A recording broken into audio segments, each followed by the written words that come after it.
Gino, what's the biggest difference between Gino in multifamily versus Gino in the back of the restaurant washing dishes? Gino in the back of the restaurant was the mom and pop. Gino in multifamily is the 1,500 unit make it happen. Systems, baby, coming at you.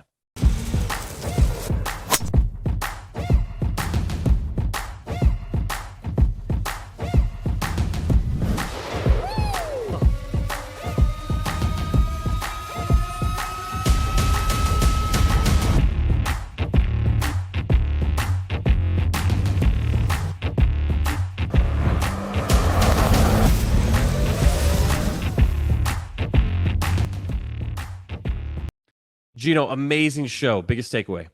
7 steps to systemizing a business. And there's no excuse out there. If you're the solopreneur, you need to start implementing systems today. And he covers the overlaps, a lot of overlaps in these businesses for the core systems. You better check it out.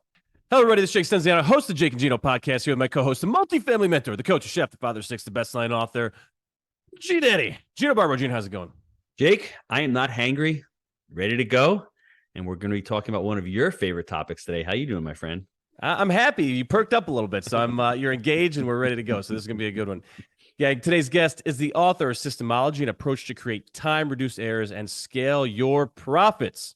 He seeks out and creates systems based on solutions to free business owners from the daily operations, the grind. So without further ado, David Jenyns, welcome to the show. What a pleasure to be here. I'm looking forward to this episode. Hey, it is our pleasure. Now, we need to get to know each other a little bit, or Gino would yell at me and say, you just jump right in. So please just give us a little brief background on how you got started in business. Yes, I have been in business since day dot. When I left school, I thought I want to be an entrepreneur and have tried loads of different things, everything from importing product from the US into Australia, opening a rock and roll clothing music store, selling pieces of a sports stadium, to a digital agency. And a lot of what I do now is sort of systems consulting. So a lot of different businesses. And I try and, it's funny, I always have this common thread of systems in each one of those businesses when I've looked back to now, whether I was conscious or that was something I was doing subconsciously. Systems, it's just always been part of what I do. Nice. So before the show, I was going through checking out the bio, the notes and everything, and something that really caught my attention. And it was that you intend to create, your vision is to create the McDonald's of business systemization. Now, that was like the thing that pulled me in. So I got to hear about this. What do you mean about creating the McDonald's of business systemization? Yeah, so the overarching dream for our company is to free all business owners worldwide from the day-to-day operations of running their business. So to do that, we have to create a system that you can use to extract, organize, and optimize best practice, like the way that you do things.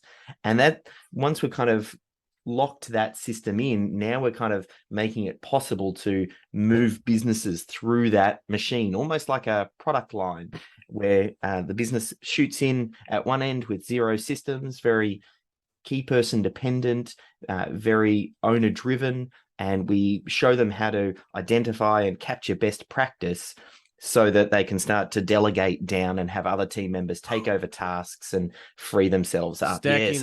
Stacking the businesses over and over. I get this vision in my head from the McDonald's founder movie with the McDonald's brothers drawing the chalk, on the and then creating the system and then turn it over to Ray Kroc. You're the Ray Kroc in this, I'm guessing, yes?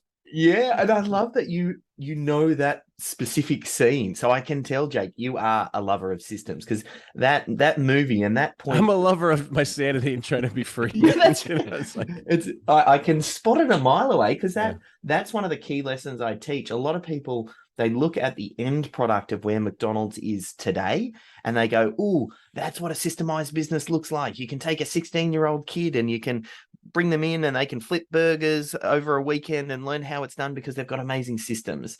And that's the product of 60 years worth of work. But where it started is what you talked about. It's out on the basketball court with some chalk and mapping out these, where is the fryer going to go? Where is the cash register going to go? Oh, no, let's move that next to the thick shake machine. And it's so raw when you first get started, yet a lot of business owners, they only see it what it is today, and then they try and start there rather than actually starting where you start with systems, which is right where you are, and they're a little rough around the edges, and that you just got to get going on it. So yeah, what a great way to open the show. The guys were bumping into each other, and they would redraw it. No, you go this way. The orchestra is beautiful. Yes. I love that. Yeah. David, can you Yeah. just simply define what a system is to all the listeners out there? So for me, I try and simplify it because there's a lot of different language. People talk about processes and SOPs and standard operating procedures and workflows. So when I think of systems, I just think it's a series of steps that, when followed, create a consistent outcome. So it's just identifying, and oftentimes it's just making something obvious so someone can easily follow it, almost like a recipe when you're cooking. So it's a series of steps that, when followed, create a consistent outcome. And David, how do you get the solopreneur to actually think of systems? Because I was in a restaurant. I had one restaurant for almost 20 years. And within 5 years, I had over 1,500 multifamily units. For me, I don't know what the switch was. Yeah. Maybe I had, an immigrant father, different mindset in that business. We had no systems in that business. I was the business if I disappeared. But then when I met Jake, I decided, hey, wow, we can really systemize this business. We can figure it out, and just taking one piece of the business at a time and systemizing. How do you tell the solopreneur where to start? How do they start implementing the systems in their business? Well, a couple of things. The first thing I do is I try and identify some common misconceptions about systems and try and break those for the business owner, so that it gets them to rethink and go, maybe what I thought systems were, or the picture that I had in my head, was incorrect. So oftentimes business owners think that they need to create hundreds of systems, when you can apply the 80-20 and you can actually really move the needle with, as little as 10 to 15 if you really select the core ones. But other things, business owners think, what's the point of putting systems in place when my team's not going to follow them anyway? And the truth of the matter is, when you recruit right, you onboard, A players actually love to follow systems and processes, because it helps to show them how to succeed and what, sets the right expectations. People often think that systems remove creativity, yet the reverse is true. There's actually a lot of admin and business stuff that just needs to happen in the day-to-day operations. And if you systemize all of that, systemize the routine, and then you actually humanize everything else. And it's, No, that was for Gino, but I wanted to stay here for a second because, within our organization, our CEO, our regionals, and everything for our property management team tend to get frustrated with the property managers at time, because they may hit those core systems, but we do, in our business, we have it, a lot of standard operating procedures, and it can get drilled down a little bit. And then if the ones that happen occasionally, or that, they're not following this process that we put in place, there tends to be a frustration there. But the interesting dynamic is the property may be very profitable. We may have high net promoter scores from the residents. So there's some really good things, but I can see it within the back office team getting frustrated at time when the smaller systems that are important but maybe missed pop up, and they go, "Oh, we've talked about this. We trained you on this." Can you just speak to that? Because I'd love to take this back. This is personal right now. I'm stealing this to take it back to our business. I want to hear what you have to say about that. Yeah, look, there's a couple of things that need to happen for systems to really start cranking. And firstly, you need to make sure that there's a real clear trigger on that system as to what kickstarts that system happening. And then you have some clear steps, and then you have a clear ending, as in, what does it look like when you're done and what happens next? So the first thing is, if you clearly identify all of that, that's the how, and you need to make sure that that's clear. Then you also want to make sure that you train on and make sure that the why is clear. So why is this important? And then it's just a matter of making sure that it's really transparent, obvious, and accountable. So the point at which that task needs to be done, once that trigger is fired, it is clear who is doing what by when, and that's very transparent. So there's clear responsibility. That then makes it much easier for the management team to be able to step in and kind of go, hey, you know why this is important. We've clearly identified the how. The who, that's you, and it's that who is doing what by when is clear. We have a deadline, and this is part of your your role and your position, it becomes much easier to manage and get them on track. Generally speaking, you want to identify particularly those things in business you're talking about, those administrative things that just have to happen. You systemize those really quite well. And oftentimes you're delegating down and you're training new team members on those particular tasks. And it's the things that are that vary or that are using higher skilled team members. Maybe them you catch the higher level milestones, and you might not go into as granular detail for those more skilled team members. So that's oftentimes the way that we think about it. Just firstly, it's about getting the structure right, because once you got the structure right, it actually makes it much easier to manage the team. But you got the first my level. fear is always morale killer, right? Like if everything is from a high level is pretty damn good, it's threading the needle so it doesn't kill morale because you're getting browbeaten with systems. So there's always this balance that I feel like is super challenging to maintain, because you want someone to come in as a team member and enjoy what they're doing, and if they're performing, they're making money, the residents are happy. But then you're like, well, you forgot this in the accounting and whatever, and then it's like, shit, it's like there's that balance that's sometimes folks struggle with. And there's probably two things that jump out at me there. Firstly, going back to the discussion about McDonald's earlier and people systemizing like McDonald's when they probably don't need to.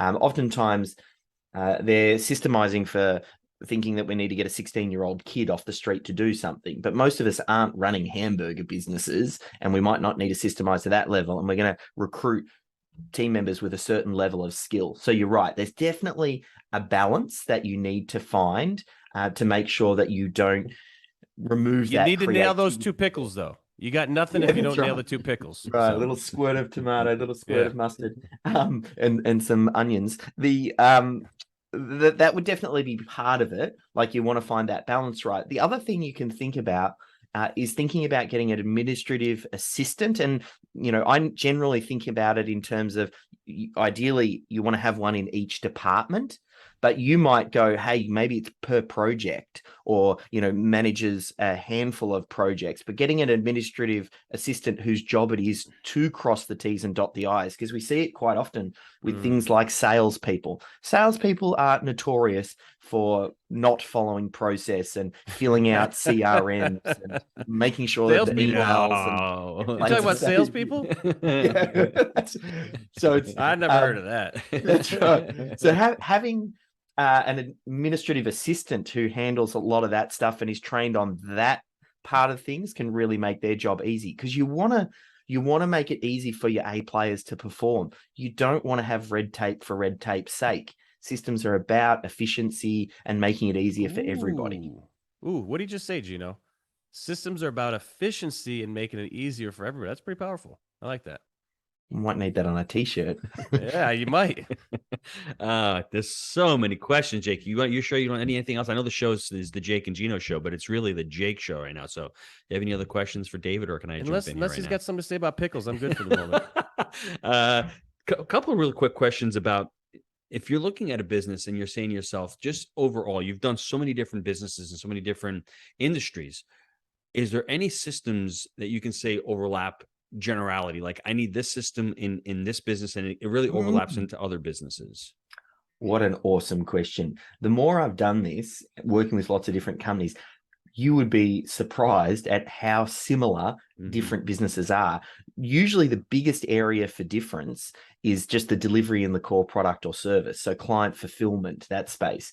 But all businesses are going to need to do some form of lead generation and get business through the door. All businesses are going to need some sort of sales process, and they need to be able to convert those. All business is going to need to recruit and onboard and manage staff. All business is going to have a finance function to make sure that they meet their obligations. So there's actually a standard set of systems, I almost feel like, that you need in place, almost like we call the minimum viable systems. What is the minimum number of systems required to run your business? And you get that set in place. And then over time, then you kind of start to fill in some of the gaps, which helps you to start to remove the key person dependency. And then you can even start to borrow from other industries. Like I know Jay Abrahams talks a lot about that. Many moons ago from some of my early study, he would go into other industries, find systems and processes and what's working over here, and then pull it out of that industry and insert it onto another industry that's never really heard or thought about that. And that would end up being the competitive advantage. That's a great point, because Jake would say to you that we're in the multifamily, but he would also say that we're in the hospitality business. So when we're seeing stuff going on in the hotel business, we want to transfer that over into the multifamily and how we deal with our residents. So, which you said something just before we hit record, and I thought, wow, I love hearing that. I think it was Jake had mentioned about the NPS, the Net Promoter Score, and you were talking about applying it into your property business, and you're talking about how the residents are enjoying, like you're bringing customer service and seeing how the clients, the residents are enjoying things. Talk about taking from one, like that's, you don't normally hear about that. We believe that renting a home is personal and our residents are our number one priority. That's how we roll. That's the pitch of the show right now. So what Check we're out doing, the website. and this is why when we were talking about the E-Myth, Michael Gerber telling us to quit the education and go into the investments. Well, through the education, through Jake and Gino, we created a customer journey, a customer experience. We have a whole process of how we onboard our students, from writing emails to text messages to videos to sending out a swag box to onboarding them in the education. And we just we learned that through the education. And then we just created a customer journey with our residents, as far as sending them a lease, giving them instructions on how to move into welcome towels. You should have seen them this weekend. They were fluffed, baby. Ooh, they were nice. Little blue bow tie, ran blue. Wow. So you can see how it translates over. And I love how you said that: the lead gen, the sales, the recruiting, onboarding. I want to really dive into the 7 steps of systemizing a business, because I think this is awesome. The first one, you right away, is define your lead gen. Can we go through these 7 steps real quick for the listeners? For sure. So when people think about systemizing their business, the first question that pops into their head is, where do I start?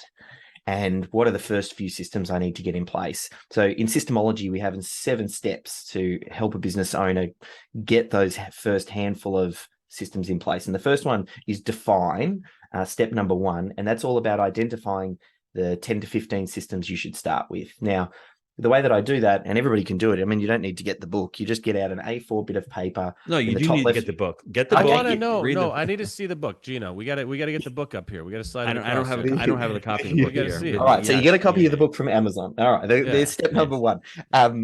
Then we go through on this A4 bit of paper. On the top left-hand corner, you write, who is your target audience and what is the primary product or service that you're selling them? Because you have to start somewhere. And just because you don't systemize everything doesn't mean it magically stops happening, but we need to start somewhere. So we identify the dream client and the primary product or service.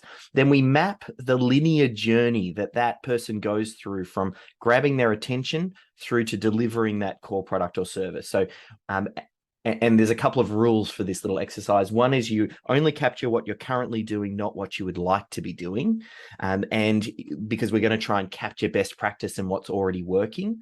And we don't want to put more than a few words in each box. This is not about writing the systems or over detail. It's just the flow of, how do you currently get the attention of that target audience? And then when that audience sticks their hands up and says, I'm ready, how do you handle that incoming inquiry? What is your sales process once they're ready to go? Do you hop on a Zoom and have a chat with them? Do you meet with in person? Then do you prepare some sort of proposal? And you just keep working down the page, just a few words in each box, mapping this journey. How do you onboard them and deliver the core product or service? When do you take the money? Do you take 50% up front and 50% on completion? And once it's all done and you're wrapping up and handing over, what do you do for the handover and to get them to come back? You start off by mapping that on a bit of paper, and you capture what we call the most probable journey, the most probable path. And that is where you start. You can go a step further as well and ask, where in that critical client flow is the pain? And the business owner, sometimes they may be consciously aware, or you ask them, hey, if you got 10x the number of clients, what breaks first?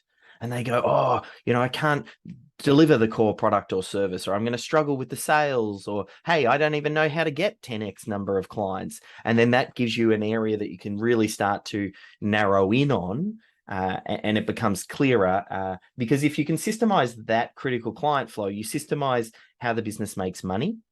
And if you can systemize how the business makes money, you can solve just about every other problem, because you can bring in a consultant or hire another team member, but you got to first, at its bare minimum, figure out how the business can make money without key person dependency. It's basically looking for bottlenecks as well. Where's the bottleneck? So in our business, it would be fulfilling. If we scale up too quickly, we got to make sure that we have enough bandwidth to onboard our students and enough bandwidth to be able to fulfill the on-site boot camps and also the coaching. So as we're scaling, we don't want to go from a $2 million company to a 10 million. We don't want to outgrow our infrastructure. So we're trying to put these systems and processes in place as we're growing, so we don't get caught. And if you can't fulfill, doesn't matter how much you're going to make, you're going to get a bad reputation. You're ultimately going to go out of business. So thank you for sharing that. That makes a ton of sense to me. Yeah, nailed it. Yeah, and I think, Gino, with the property management, because we don't syndicate deals and we're using in-house property management, every time we add a property on, it's a new district, it's new team members coming on board, and it's figuring out the property, doing the rehabs, doing the renovations. So there's a bandwidth issue there in those initial 6 months. And so that's why it's nice, I think, every 6 months to do a new larger deal for us, because it kind of allows us the bandwidth to eat what's on our plate and then on to the next one, since we're actually doing the management and the acquisition. Where some folks just do the acquisition and can rely on third party, it's a different story. So we got define number one. Number two, everyone write this down, is a sign. Can we go into the second one, David? So a sign is just identifying where the knowledge already exists. So where a lot of business owners go wrong when they start to systemize is they try and make things the way that they would like them to be. And oftentimes it's the business owner who goes, I'm the only person who can do this. Or if we're going to create a system, I want to make sure that's the biggest crock in the world, right? Yeah, that's correct. Yeah. Correct. Oftentimes you already have, if you've already got some traction and you got some team members, there are people who can do it to a good enough standard. And most small business owners struggle with consistency. You'll get a huge win if you can just capture, well, who currently does this pretty well or to a great standard. Maybe Jenny on the phones can handle that incoming inquiry really well and she knows how to qualify. Well, let's figure out what she's doing, bottle that, and then have everybody come up to that standard, and you'll get tremendous wins that way. So the real key for this next step, number two, is going of the critical client flow that we just mapped in step number one. In number two, who knows how to do each one of those things pretty well? And that's that second step, which helps to get the business owner as much as possible out of the equation. And let me ask you, if you don't have that business owner, this is the area, I mean, the employee, this is the area where you say, I need to find the person to fill this bucket, correct? Look, if Systemology works really well, if you've got a small team, there are some minor modifications you would need to make if you're in solo. So if you're in solo, one of the best things to do is, once you identify your critical client flow, is just to get comfortable recording little videos of you doing different things. You don't document it. You don't do anything. You just put it into a Google Drive and you put them into some different folders and you start recording, hey, here's how I handled that incoming lead. Here's how I issued out an invoice via MYOB. And you just, over a 6-month period, you go through a process of just recording little videos on everything, just raw in the moment as you're doing it. And then the next step after that is then we get you an assistant, some sort of virtual assistant who can, you work with them, you give them your copy of Systemology and you say, this is how we do things here. And you get the assistant to watch those videos and to pull out the systems and the bullet points from that. So it's a slight tweak. It kind of depends on if you've got a few team members or if it's you solo. Love that. Number 3 is extract.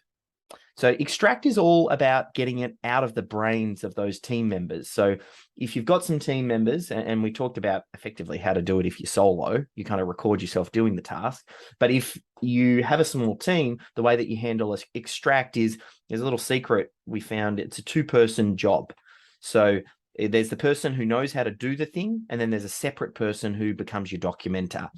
And if you split that 2 out, because you'll find your best team members are often as busy as you are. And a lot of people don't like writing systems and processes. It's not something that they love to do. And if you say, hey, I need you to document the way that you're doing this and that, they'll say, yeah, okay, I'll put it on my to-do list. And they never get to it. So we need to make that easy for them. It's a 2-person job. And we developed a thing we call the system for creating systems, which is just what is the method for the way that you extract, like having a process for that. And that's a big part of this important. number 3. Yeah. I'm going through this currently right now, Jake and David. Right now, I'm going through, we have a student success specialist, and my brother was doing it, but the systems weren't in place. We hired a new team member, Stephanie. She's rocking it. So her whole priority is creating this master document of everything that she's doing. And then for that master document, creating single documents of every task that she's doing, whether she's onboarding a student, whether she's recording a student win, whether she's posting on Facebook. Why don't you have Marco do that? Because he's not a systems guy, my friend.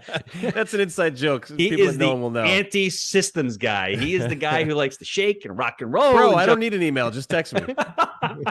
So he's not that guy. And I understand that's not his strength. So I'm not going to. But now what David says, the great thing about it is that Stephanie, if she gets, elevated to another position, to be able to onboard this new person is going to be a lot easier because it's entirely documented out. And I want everyone to be listening to this.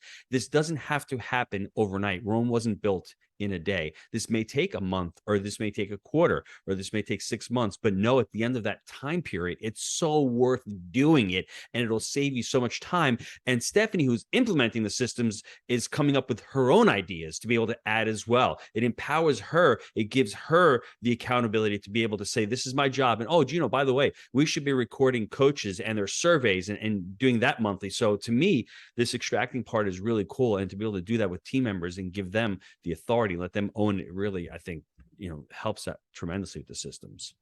Yeah, she sounds like we have a name for Stephanie. We call them systems champions. So you found your systems champion. I love it. That's excellent. Number 4, organize. You've got the system hub here.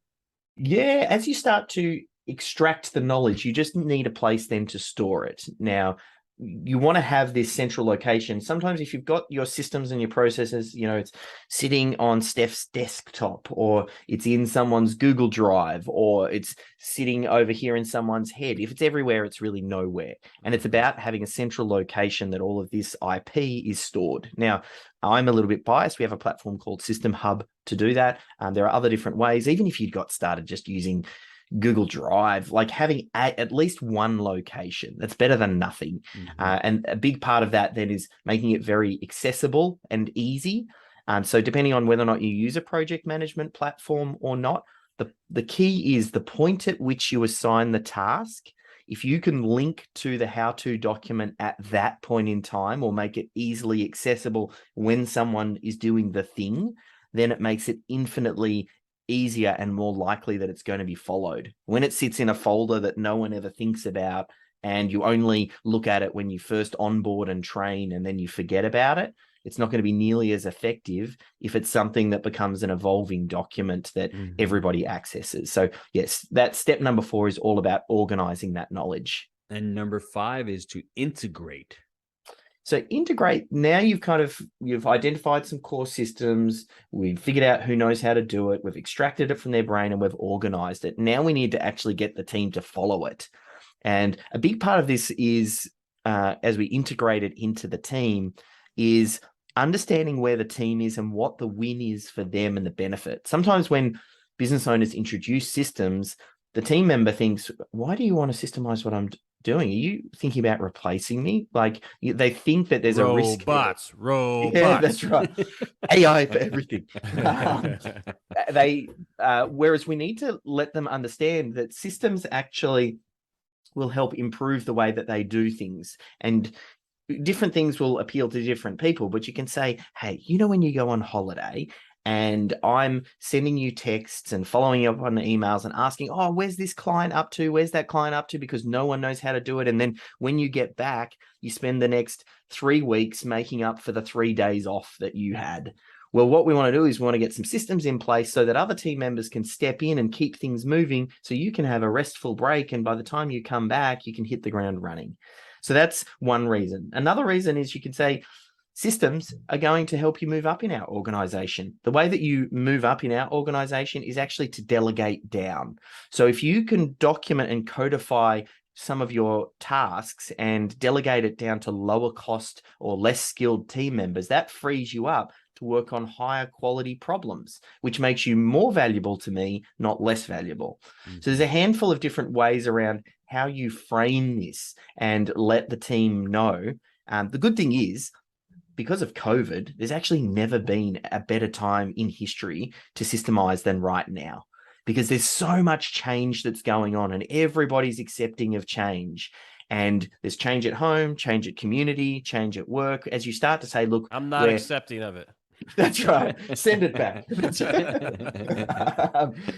the ones that aren't accepting, you might fire. You say, all right, Jake, you're on your way out. Sometimes you got to pull the trigger. No, Jake likes to say he cuts the head off. Let me cut the head off real quick, baby. That's what you say. I agree with you. Man, the sixth one, getting gruesome now, Gino. Wow. The sixth one is to scale. Let's talk about scale. Yeah. So if step number one is defining those 10 to 15 systems to deliver the core product or service, step number 6, scale, is about identifying the other things. And I know, Gino, we talked briefly about that earlier, but it's identifying things like, how do we recruit, onboard and manage new team members? How do we get the finance function under control, and what are the critical systems there? So it's an identification process as you go through each of the different departments to reach that point we talked about, minimum viable systems. That's really where you want to get to. That's do you almost list like those out in the book, the minimum viable systems? Pardon? Do you list out the minimum viable systems in the book? Every business is different. I list out an exercise on how you can identify them. And gotcha. I know also you're talking about the crossover ones. I didn't know if you created a minimum viable systems list that was like a general type list. That'd be kind of cool. We do have one internally. Maybe that's something we need to circulate. That might be a good little... It would be really cool. Yeah, do an infographic and send it over. Yeah. I think that would probably be helpful for a lot. So let me scribble that down for myself. And number 7, while you're sorry, I'm killing the flow here. I'm being selfish. It's like a greedy show on my end. I'm sorry. Well, Jake, we haven't mentioned Chick-fil-A. You've only mentioned McDonald's. I'm holding it back, but I'm just saying, like, having like the general crossover minimum viable systems that you must have to run your business, because I think there's some overlaps there that are probably, I'm sure it's there. So yeah. Yes. Optimize is number 7. Step number 7 is eat a Chick-fil-A burger. I've never eaten Chick-fil-A. They don't actually have Chick-fil-A here in Australia, so I've only heard about it. But their chicken sandwich is the best? You want no. There's systems. If you think McDonald's is good, you're playing in like the like little leagues. Okay, I don't know what Pop Warner or whatever. It is the systemization, the customer service, the experience that everything scale systems and like the franchise model could be.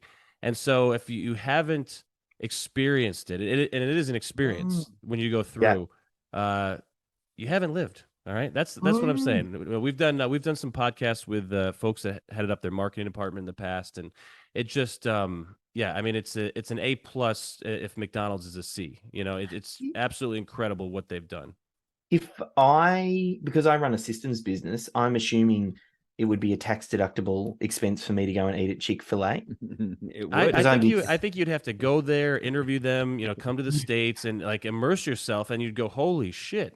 Yes. This is it. I've reached nirvana of systems, and Gino can speak to it, but they were having a hard time with their customer experience, and they wanted everyone to say, when someone came through and said thank you, the response is, it's my pleasure. Yeah, It's not you're welcome. Everyone in the organization says my pleasure. And so it took them years to figure out how to do that. Yeah. Gino, talk a little bit. I know you have a better memory than I do. So shameless plug. We had Steve Robinson, and I think David and all the listeners should go back and listen. He's been on the Jake and Gino show, and he's been on the 100-Year podcast, and he discusses how their growth. They started out regionally in malls. Then from the mall, they went out to the single space. And then from there, they went from regional, they went to national. They opened their first store in New York City back in 2015. So it's been a nice 30 to 40-year run. But what I like about them is they got their core values in alignment. They know what their business model is. They know what their core values are. And then from there, being able to work on the operator. Their whole thing is providing tremendous amount of value for an operator. So they get tons of applications for one space. So that one single operator, they put the operation up, they put all the money up front, and then they split the revenue and then the profits with the operator until the operator pays the spot back. So it's really profitable for the operator.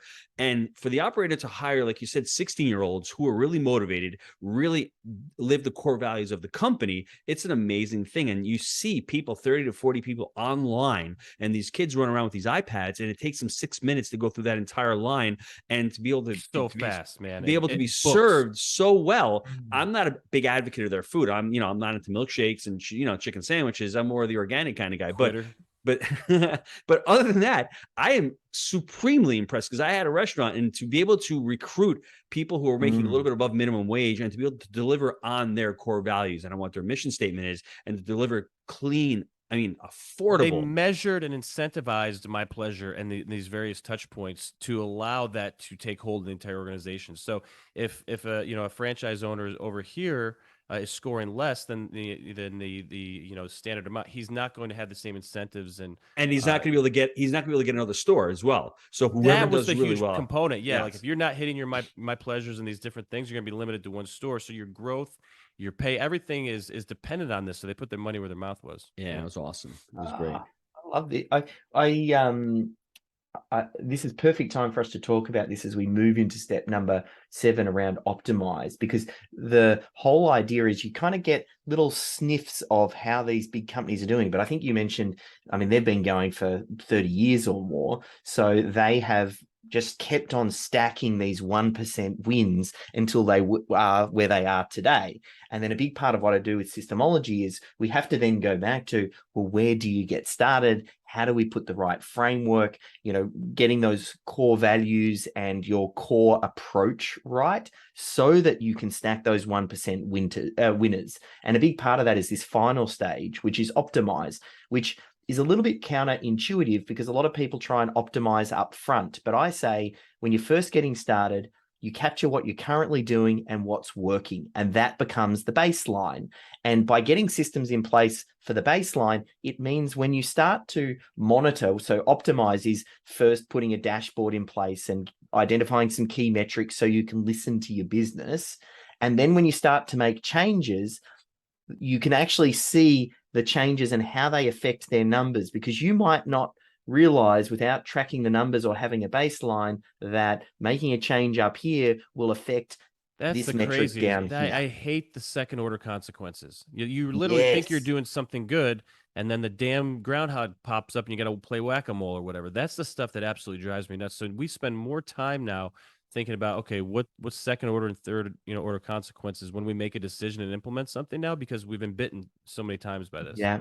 Can you give us an excuse? Can you give us an example, Jake, of a second order consequence? I may be putting you on the spot here, but well, just recently, there was a pay raise for the maintenance lead technicians, right? And that was pushing their salary up to be competitive with their supervisor.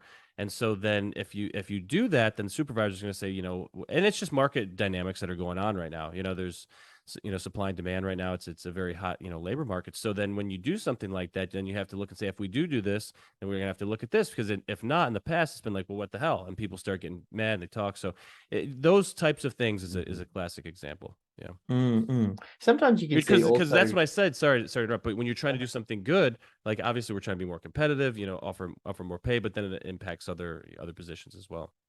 Yeah. Oftentimes, like, if you might go to work on, you want to improve your sales conversions and you're optimizing to improve for that conversion. But then what can end up happening is maybe you're selling more up front, but you're picking the wrong customers. So once it gets into delivery, you're not delivering a great experience for them, or maybe they're not the right fit, or you've oversold them, and then you have a churn issue. So sometimes making a change up the top here then makes it more obvious down the bottom that, oh, wow, now we've introduced this issue where we're reducing customer satisfaction. So you definitely have to see, part of it is figuring out your baseline, getting everybody to operate at that level. Because what Jake is also talking about, you can't start to strategically make changes and think about second order effects without making sure there's consistency. Otherwise, your numbers don't mean anything anyway, because everybody's doing their own thing, their own way, and there are different variations. So that first baseline, which is optimize, this idea of step number 7 is first get a dashboard in place to identify some core metrics that you watch. And then you start to put in a process where when an issue pops up, the first default response is to think about, where do we go to work on the systems here? What is the systems problem? It's always the system's fault first before we consider anything else, and how can we make adjustments?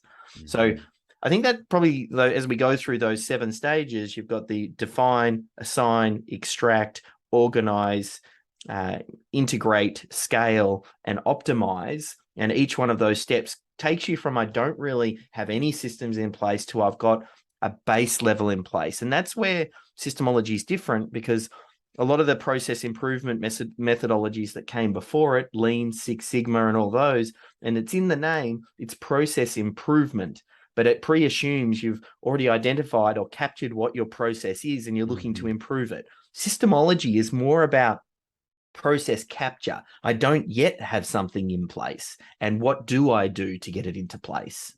I'm so glad that you brought that up, because I think it was Steve Robinson that we were talking about, that at a certain point in Chick-fil-A's growth, they added something called 0 defects. And I think it's similar to Six Sigma or Lean. And as I heard that, and we've been evolving, that mentally was the next step of education and implementation for us, was to adopt a Six Sigma or Lean. So can you speak on that as we've gone through these various systems and things in this education?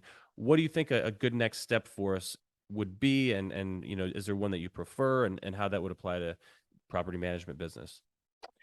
I think once it sounds like you've got your base level of systems down. So probably the next step would be to get like a systems consultant in to have a look at what you're doing and then make recommendation, because certain approaches will apply better to different industries. So we've had 2. Yeah. So we've gone through 2 with actual consultants. Yeah. So I probably want to, we could do it offline to dig in a little bit more into your business and what you've got in place, and then sort of point you in the right direction. But yes, Systemology is kind of like that level 1, get everything all set up, minimum viable systems. And then, yes, you want to kind of... For efficiency, right? Six Sigma or Lean, that's more efficiency, right? Yeah. You hit the nail on the head. It was what the Chick-fil-A guy was saying. It's about reducing waste and error is a big part of what they're doing, and improving the efficiency and making the micro changes in the already existing system. Once you're kind of measuring and you're knowing what's working, you can then come in and start to effectively imagine your business as one big machine, pull a part of the machine out, we go to work on it over here, and then we come back and we stick it back in the machine. Mm-hmm. That's kind of what some of these other methodologies would start to look at. Yeah. Before we go to the personal growth questions, last question here, any products, platforms that you like to use as far as system building, whether it's Asana, Monday, Slack, anything that you like to use? I love to pair good how-to systems that we've documented in System Hub with a project management platform. So we use Asana. We've got quite a few clients that use ClickUp and some other ones that are using Monday.com. Doesn't really matter which one, but I love the idea of moving out of email for delegating tasks and making it really clear who is doing what by when. And those 2 together, SOP management software like System Hub plus project management software, they're key ones you want to get into place. And then as your team grows, depending on the size, we also use Slack more for instant messaging. So to grab the attention of a team member and say, I've got this task in Asana here, can you go have a quick look? So we use Slack in that way. And then generally for email, we really only keep email for clients. Mm-hmm. We don't do any internal team communication. It doesn't really happen via email. Thank you. All right, gang, let's take a quick time out to hear from our sponsor.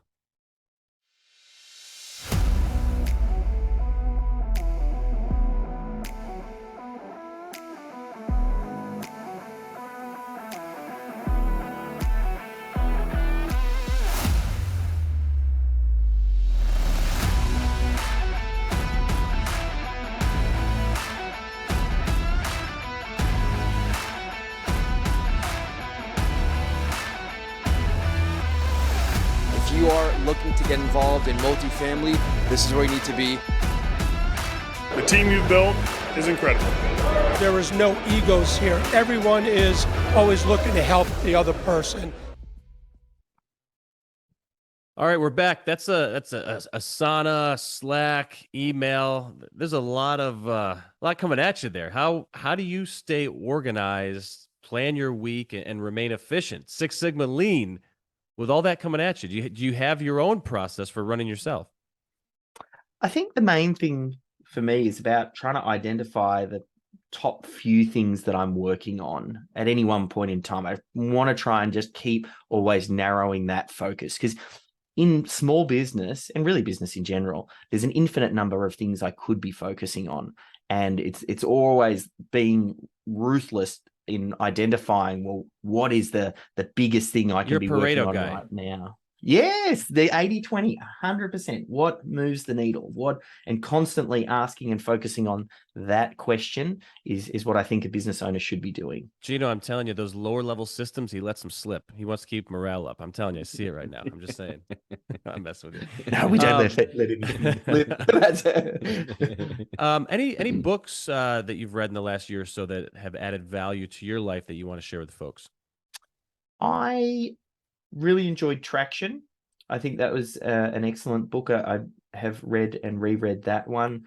One that I've read recently is the One-Page Marketing Plan. That I found it's not common to find people sometimes in marketing that have a systems brain. And the author of that book, Alan, he crosses over with that. So it's almost like a system for marketing, which I quite enjoyed. Let me think, some other ones that stand out for me. He's actually a reader. He doesn't do the Audible. He's looking at the bookshelf right there. Yeah, sorry, I'm just spinning around. I think, another good one from a sales perspective, Chet Holmes, The Ultimate Sales Machine. That's another one I'm enjoying as well. I've read that one before, but sometimes I like to re-look at them. Depends on the problems that you're having, kind of which books you want to read. Like at the moment, we're trying to improve our sales side of the business. So I'm kind of starting to consume sales material. So you're getting the leads in, but you're just not closing them. You got the administrative setup, but it's at the middle is the bottleneck for you. I got it. Yeah, that's the one at the moment for sure. You know, it's because those sales guys don't want to do anything except for sell. You got to free them up a little bit. No, we need to get some admin systems in place for them. That's what someone told me, right? So, we got one from you already, and this is the personal growth section. So I want to talk about personal finance tips. And you said, you know, you're going to be coming to America and your tax-free holiday there to study Chick-fil-A. Any other personal finance tips that you do that you hack things or you're having success with? As far as and you might not have finance, anything, you know, you might not have some, but I think you do. I'm optimistic, if you're cautiously. The 2 or 3 things, it depends on where you're at in the game. But if you are, because I know we touched on the solo person up front, a couple of things you want to do is make sure that you really split out your business and personal finances. Run your business like a business and don't be dipping in. And, you know, if imagine your team as they start to grow and you've got a finance person, and if she's watching you try and sneak things through that probably shouldn't be there, that's definitely creating that separation. It's not going to align with your core values. Yeah, there you go. She's going to say, well, he's telling me to be on the right side of right, but he's not. So why should I? Exactly. Right? Lead by example. I think that's a big one there. The other one also, pay yourself a wage. I know some business owners, especially when they're getting started out, they'll kind of dip in depending on what the profits are and all those sorts of things. Treat yourself as an employee when you're working in the business. And over time, you then have a second distribution that is distributed to you as the business owner, but that's separate from your wage. And, over time, you ideally want to see that profit distribution grow and your wage start to shrink potentially as you then start to get other team members in running your business. So again, probably the biggest takeaway here is really treating your business like a business from day one. Amen to that. How can listeners get a hold of you? What's the hub? Best one, systemology.com. There's the links through to YouTube channel. You can grab the book on Audible or Amazon, you can get it shipped out to you. And then within there, there's all the links to socials. And if you got questions, happy to help, or at the very least, I'll point you in the right direction. Amen. Gino, you're up, big dog. Take us From a rock and roll store to selling part of a sports stadium to digital agency to ultimately consulting and systemology, Mr. David Jenyns has arrived, and his 7 steps to systemizing a business. I'll go over them real quick once again because I want you all to write them down and start following them. It's defining, assigning, extracting, organizing, integrating, scaling, and optimizing. And if you're the solopreneur out there that's saying, I can't do this, listen, you're listening to somebody right now who said the same thing years ago. And I didn't have my sanity until I met Mr. Stenziano there, and we decided to systemize our business. And it's allowed me to actually grow and create other businesses and don't have those limiting beliefs. Grab the book. I mean, David can show the book again. It's Systemology. You can go buy it on Amazon. It's a great place to start to be able to systemize your business and get your life under control. Well said, sir. David, thank you so much for being here today.